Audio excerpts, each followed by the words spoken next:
Welcome to all the best tips and tricks of family history in order to find family names.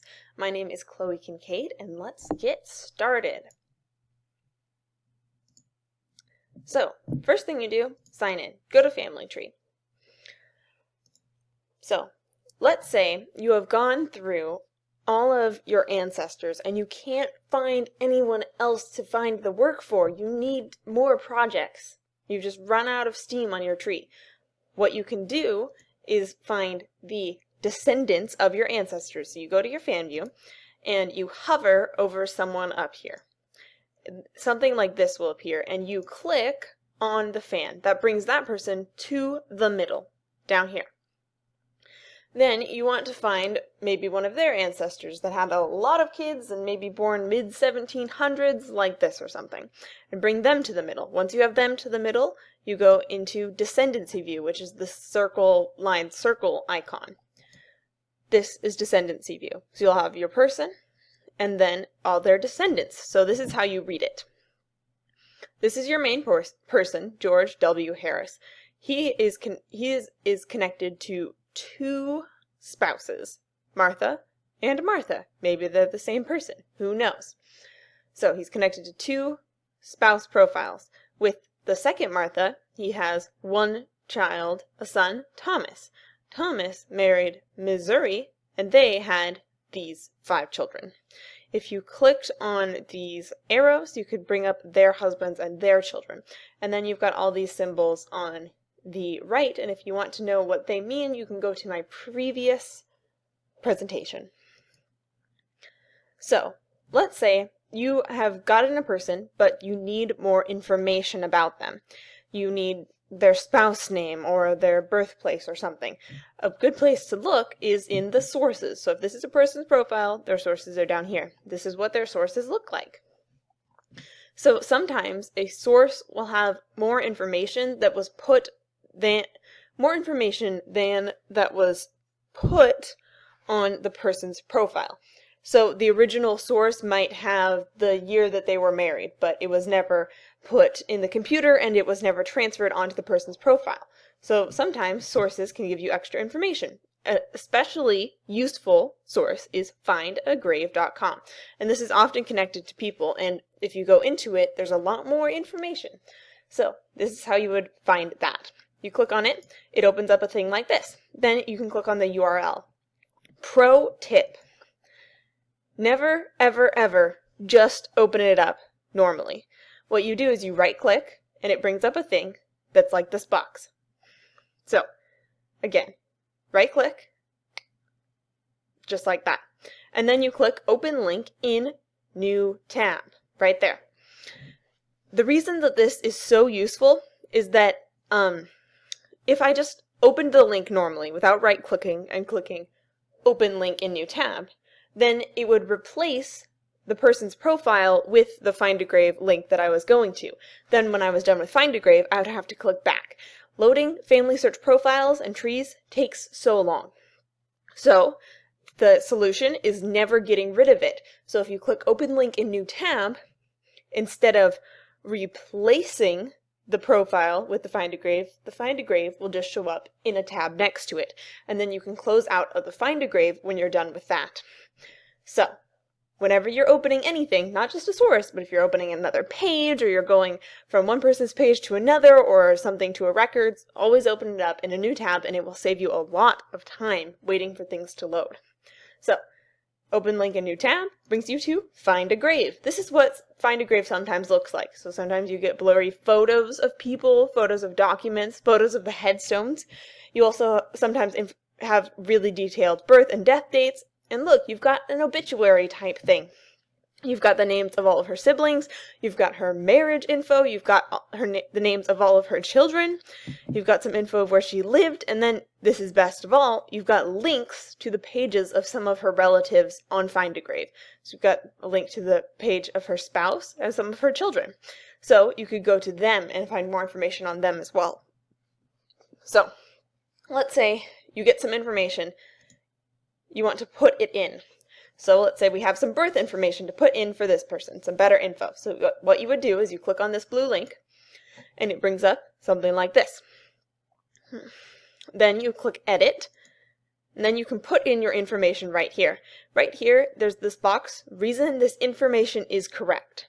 Right there, you can put the link from the website that you just got the information from, or any other reasons why it's correct. But pasting a link in there is a very good way to go about it, because then if someone else wants to know where did you get that birthplace, they can follow the link and find all the information that you found. It's a very good way to cite your sources.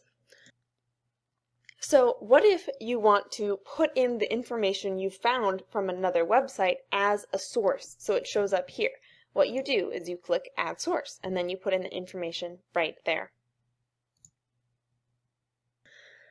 So let's say you found a different thing. You found the name of a spouse or a child. Or maybe if you found a name of a sibling, you could click here. So one of these add sibling, add child, add or find spouse. So you do one of those. If you click on any of these adds, it brings up a box like this. This one in particular is add spouse, and it's the husband of Alma L. Hicks. That's the page we were on. We clicked add or find spouse, it brought up this. So you put in all the information you know. Maybe you know the guy's name is John Smith, he's male, deceased, born in 1821. Then, how about you know the name of his father as well? You go to additional find options, it pops down like this. So you can type in the father's name, Henry Smith, and put in as much information as you have. So we also have the spouse's name, Alma L. Hicks. So you can put that in, Alma L. Hicks. And that will get you better information and better results. Then you click Next. And it brings up all of this. These are the search results from profiles already existing in FamilySearch. So if the person you're looking for already has a profile, you can just connect it, and it's super easy.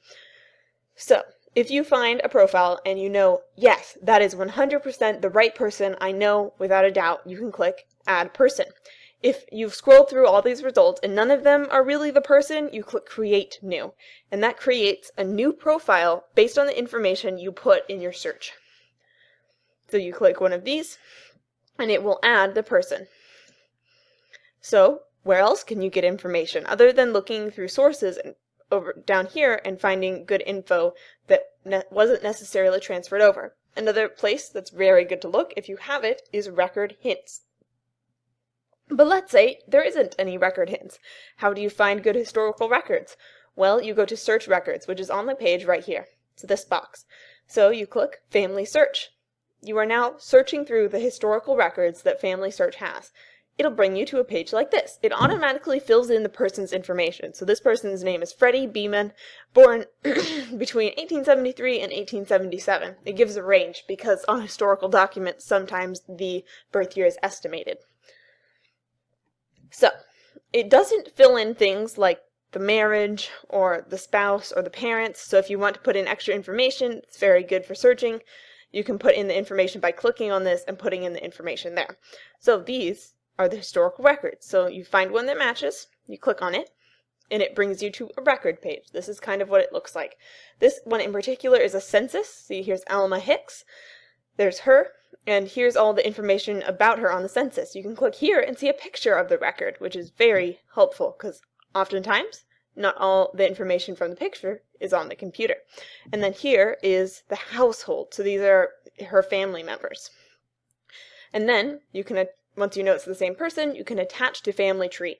But maybe you don't have any luck finding a good record or the information you're looking for with FamilySearch's records, so you can search records on another site.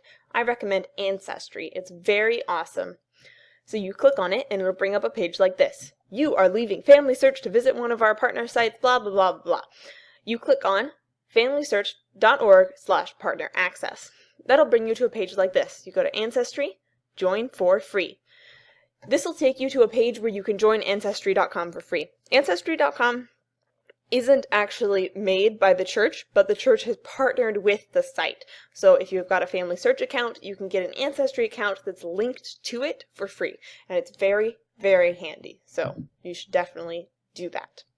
Once you've joined for free, you can go back to the page and click OK. You are OK with leaving FamilySearch to visit one of our partner sites. It'll bring you to Ancestry, searching through their records, which looks like this. So again, it'll automatically fill in the person's information from the page you left. So first name, last name, parents' names, birthplace, everything. So you can find historical records that match. So maybe you're sure that this one matches, you can click on it and get more information that way. But let's say you're just looking for marriage records. You just want to find the spouse name. So you can go over here, this is birth, marriage, and death. Click on the little caret, pop down like this, go to marriage and divorce. And then you're searching through only marriage records. So maybe you didn't find what you were looking for there either. You can go to Edit Search, and here's the top. It's got all the information that was automatically put in. You can scroll down. You want to deselect historical records and select family trees. So you're switching what you're searching for. Then you click Search. Now you are searching through Ancestry's family trees. Ancestry's family trees don't work exactly like FamilySearch's family trees work. FamilySearch is very concerned with having one giant human family tree where everyone's interconnected, and that's why it's always asking you to merge duplicates, because it doesn't want any duplicate profiles for people. Ancestry is not as concerned about that. They're totally okay with having multiple profiles for a person. So there's lots of different profiles for the same person that different people have put into the website. So if you're searching through the profiles, you can get a bunch of results of the same person, which can be useful if you're trying to find information. So you click on one that matches, and here is what a profile on Ancestry looks like. On the left here, you will have the information. On the right, you'll have their family, parents, siblings. If you scroll down, you find spouse and children. In the middle is sources, and this is the most useful part about this because you know sources can be trusted, because they're like historical documents. So you'll find historical documents. Also in the sources page, you'll find things that's like Ancestry member trees. If you click on that, you can find trees and different profiles that this profile has been linked to. So instead of merging them, they just link them together. So, but that's good because then you can find more profiles if you didn't find the information you wanted, maybe on this one. So, you didn't find the information you're looking for in the sources, you didn't find it looking through the FamilySearch records, you didn't find it looking through the Ancestry records, you didn't find it looking through the Ancestry's family trees. What can you do next? Another thing you can do is go to FamilySearch again under Search. So Search Records, FamilySearch. Brings you to the same page. This time we're going to scroll all the way to the very bottom. At the very bottom, sometimes, will be these user-submitted genealogies.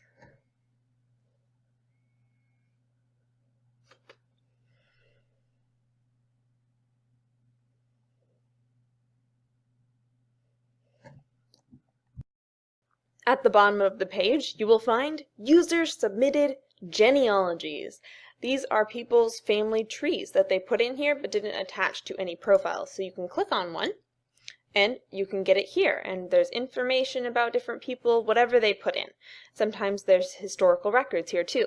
This isn't for everyone, and it doesn't appear all the time, but it can be a very useful tool. So, what's next? Here's a question I get pretty often. It's often very confusing. What if you want to change about the relationship of people? For example, what if you wanted to say that these two people are divorced, but you didn't want to completely detach them because they still have this kid here? So what you would do, you go to this little edit symbol. It's a pencil. And it pulls up a thing like this. This is their relationship box. It's got the husband, the wife, their marriage events, sources attached, and notes, things like that. So, to say that they are divorced, what you would do to go to marriage events, add event. Then you go here, you select this, select divorce instead, and then you can put in information about the divorce and it will show that they're divorced right here. Here's another thing that happens pretty often. Here, we're looking at the profile of John Lynch Sanders. He's right here. He's also hidden under this tab. He's connected to his dad, Frank Lee Sanders, twice. You can tell that they're the exact same person because they have the same ID numbers. So, he's just connected to his dad 2 times. How do you fix this? Well, I will show you. You go to the connection you want to delete, find the child. Here's him, John Lynch Sanders. He's here and there. So you'll go to the edit. This is editing the relationship between John and his parent here. it'll bring up the parent thing. It'll have father, mother, if there was one here, and child, relationship sources, notes, things like that. Quick side note, if you wanted to say that Frank Lee Sanders was his adopted dad or his stepdad, right here you could add a relationship type and specify that, and it would show up right there. But right now we are wanting to remove or replace him. So you would go here and you click remove. You are removing the duplicate relationship. Remove. And then he would disappear. Here's another useful tip. If you want to find out how you are related to someone, if you're signed in, see I'm signed in here, then you go to someone else's profile. If you are related to them within, I think, 15 generations, then the computer system figures out how you're related. This is a pretty new feature that FamilySearch just added. So you click View My Relationship. It pulls up a thing like this. So this is me, and this is, my mom, then her dad, and then his dad, and then his mom, and so on and so on and so on, and then a common ancestor, and then their kid, and then their kid, and then their kid, and then this is the profile of the guy I'm looking at. This is me. Here's our common ancestor. So he is the descendant of my ancestor.